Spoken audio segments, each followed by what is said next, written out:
আজকে আমি কোথায় ঘুরতে আসছি বলো তো? অনেকেই জায়গাটা চিনো, আবার অনেকেই চিনো না। যারা চিনো না তারা একটু ডিটেলসে দেখতে থাকো, অবশ্যই চিনতে পারবা। আর না চিনতে পারলেও সমস্যা নেই, আমি বলে দিব। তবে ফার্স্টে আমি 30 টাকা দিয়ে টিকিট কেটে আগে ঢুকলাম, তারপর আস্তে আস্তে তোমাদের সাথে শেয়ার করব কি কি করব।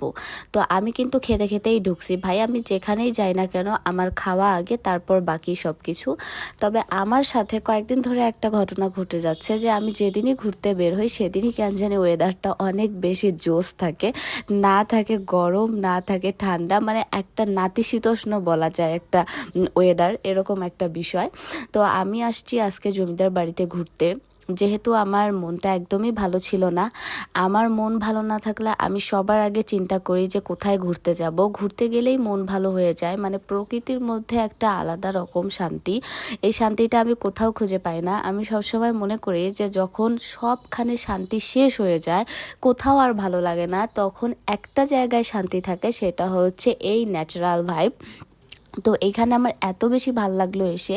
যেহেতু আমি রংপুরে থাকি, প্রায় প্রায় আসা হয়, বাট আজকের বিষয়টা একটু অন্যরকম ছিল। আজকে ওয়েদারও ভালো ছিল আর মনটাও খারাপ ছিল।